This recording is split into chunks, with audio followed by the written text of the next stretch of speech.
Dans la vidéo qui va suivre, vous allez découvrir l'histoire de Baptiste, un agent logistique de 27 ans qui ne supporte plus d'être prisonnier du métro boulot dodo. Pour y remédier, il a suivi le mentorat de la liberté, qui est le petit nom de l'accompagnement personnel des 3 libertés. Et vous allez voir qu'en seulement 12 semaines, nous avons réalisé son premier petit projet rentable à raison d'1 heure de coaching par semaine. L'objectif, créer sa boutique de t-shirts personnalisée sur le thème du sport, c'est-à-dire une boutique de print on demand.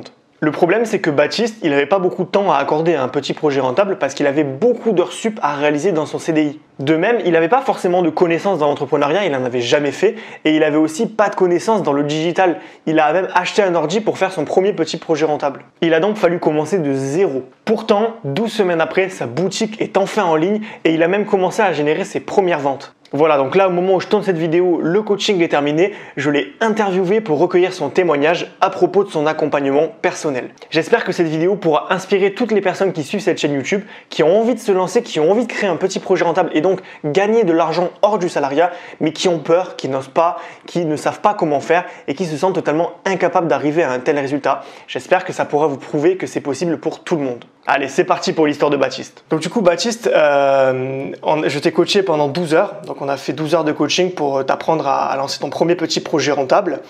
Et j'avais quelques questions à te poser pour faire un petit peu le récapitulatif de ce coaching de 12 heures. Donc la première question que je voulais te poser, c'était quel a été ton pire moment dans le salariat? Qu'est-ce qui t'a finalement amené à vouloir te faire coacher? D'accord, alors mon pire moment dans le salariat, ça s'est passé, on va dire, en 2017, quand je travaillais dans un dépôt de logistique. Mes horaires, c'était de 6 heures à 13 heures. Et le souci, en fait, c'est qu'on me demandait constamment des heures sup, 2 à 3 heures d'heures sup, au moins 2, 3 fois dans la semaine. Et j'ai trouvé ça très... Quand tu refusais, en fait, le patron, après, il te fait pas de cadeau, l'équipe, il parle sur toi, et tu passes pour un méchant au final. Et j'ai vraiment pas aimé cette expérience-là, je l'ai pas du tout aimé. Donc, je trouve que c'était l'une des plus pires. Donc, j'ai vite quitté ce boulot. Ok, donc c'était vraiment les heures sup que tu supportais plus, c'était surtout ta liberté temporelle qu'on t'enlevait. Ma liberté, ouais, je l'avais pas. Et t'avais pas le choix en fait de faire ces heures sup. Quelque part, j'avais le choix, mais si je le faisais pas, bah, le patron, il était pas très correct après avec moi. Ok, ouais, il te le faisait payer d'une manière ou d'une autre. Voilà, tout à fait. Ok. Est-ce que tu peux nous raconter ton déclic? C'est-à-dire, à quel moment tu as commencé à t'intéresser à la liberté financière où tu t'es dit, peut-être que je pourrais faire autre chose? Alors, j'ai décidé de me concentrer sur la liberté financière. C'était plutôt l'année dernière, quand j'ai changé de travail. Aujourd'hui, j'ai un travail où je me plains pas, j'ai des bonnes horaires, j'ai une équipe au top, mon boulot, il est très bien.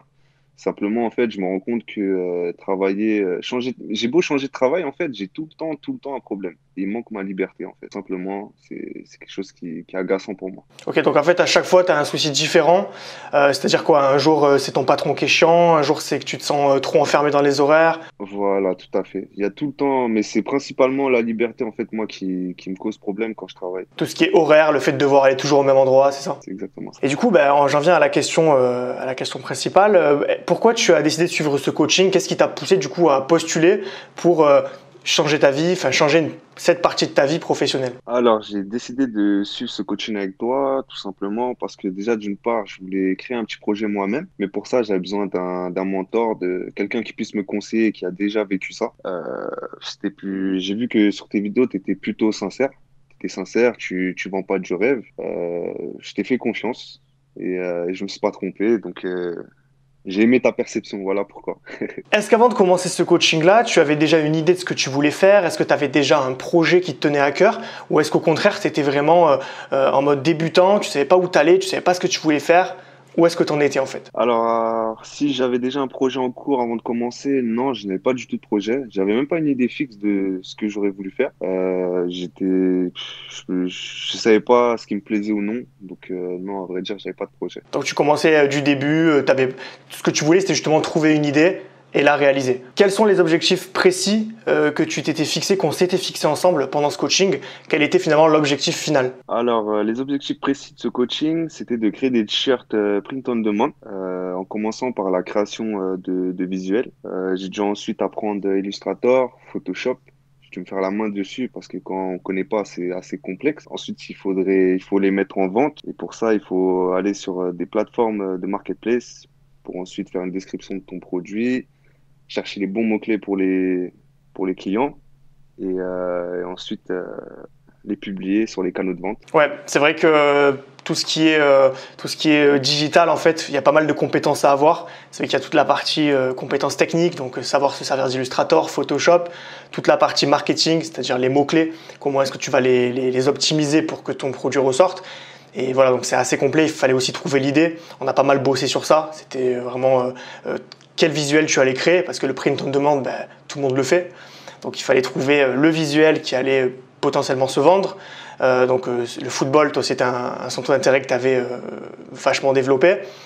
Et aussi, voilà, tout ce qui était sport. Donc on a créé quelques t-shirts, quelques stickers. Ok, donc là, on rentre dans le vif du sujet. L'idée, c'est de savoir maintenant comment ça s'est passé dans le coaching.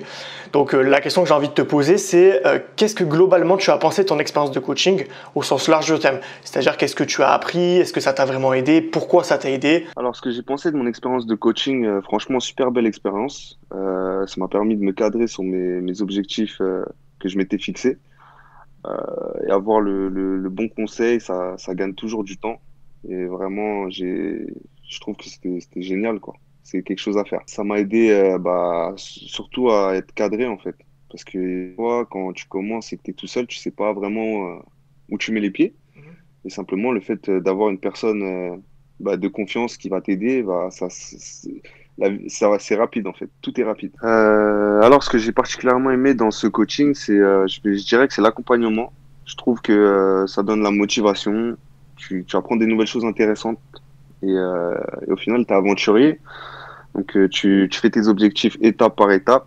Et tout est structuré. C'est cool. Ça m'a mis direct en confiance avec toi. Ce qui pourrait être amélioré à l'avenir. Je trouve que le coaching, il a été plutôt complet. Je vois pas vraiment d'amélioration à faire parce que moi, je trouve que tout était, comme je l'ai dit auparavant, tout est structuré en fait. Tout est structuré. On a des entretiens réguliers en fait. Chaque étape, on a des entretiens, on s'informe. Quand on a besoin d'aide, je te pose la question, tu me réponds. Au moins, je reste pas tout seul ou dans le doute. J'ai tout le temps quelque chose à faire. Et je trouve que c'est génial en fait. Donc du coup, dernière partie de ce petit questionnaire, ce petit avis. Après le coaching, est-ce que l'objectif a-t-il été atteint? Donc l'objectif de créer ta boutique print on demand, est-ce que tu as réussi à la créer? Est-ce que tu as pu mettre des visuels en ligne? Quels ont été les résultats? Est-ce qu'ils ont été à la hauteur de tes espérances? Oui, les objectifs pour moi, ils ont bien été atteints. Je suis parti de rien, j'ai investi un PC.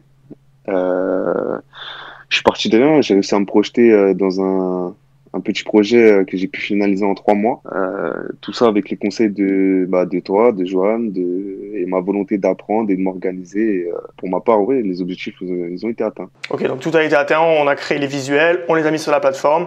A priori, maintenant, tu n'as plus qu'à continuer, entre guillemets, si tu veux augmenter tes revenus ou justement plus te développer, il va falloir créer d'autres visuels.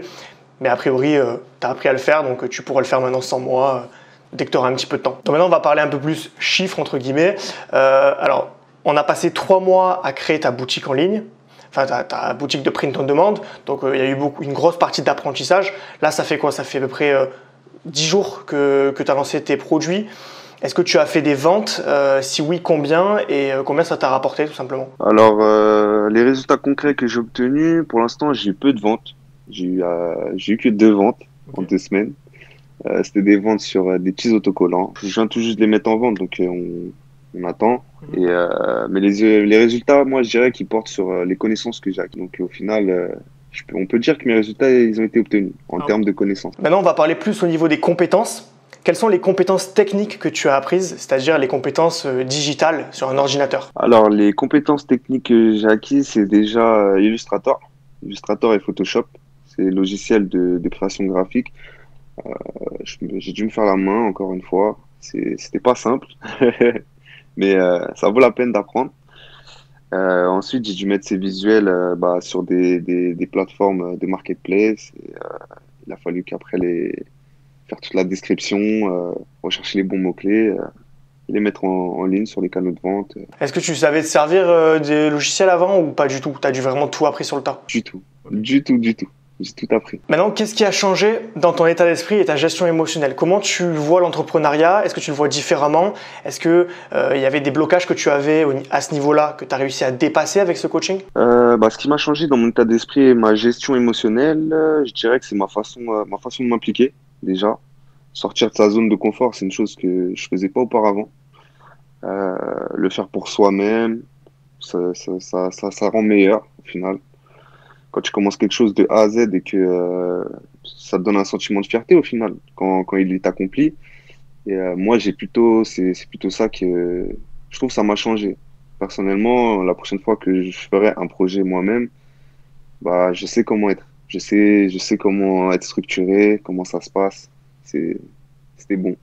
Ok, donc c'est plus une question de persévérance finalement. Voilà, tout à fait. Avant, tu avais l'habitude plutôt d'abandonner, tu faisais quoi?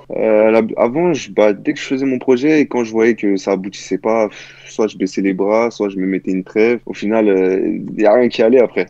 Il y a rien qui allait. Ok. Donc là, maintenant, j'ai plus ma détermination. Vu comment je sais, je pense que l'organisation que j'ai aujourd'hui, que j'ai eue avec toi, elle m'a apporté, ça a été bénéfique pour moi maintenant. Qu'est-ce que tu dirais à une personne qui hésite avant de suivre un coaching pour le convaincre de passer à l'action? Est-ce que tu lui conseillerais de passer à l'action? Si oui, qu'est-ce que tu lui dirais pour qu'il le fasse? Alors, ce que je dirais à une personne avant de suivre ce coaching pour convaincre de passer à l'action, je lui dirais, je pense, de ne pas hésiter avec Johan. Ne pas hésiter tout simplement, c'est ce qu'il dit. Il ne vend pas du rêve, contrairement à d'autres. Je pense qu'au-delà de ça, c'est une expérience à faire dans sa vie. Tu vas apprendre des choses qui vont te servir plus tard. Tu gardes de bons conseils et tout ça, ça va te suivre. Et en vrai, au-delà de ça, tu t'es accompagné, tu as un doute, tu as tout de suite de l'aide. Tu restes pas seul au final. Et, euh, et ça te permet d'avancer plus vite. Je trouve que c'est important quand tu veux monter quelque chose. Et tu avances plus sereinement pour tes futurs projets. Donc, je trouve qu'il faut foncer, faut pas hésiter. Pas hésiter.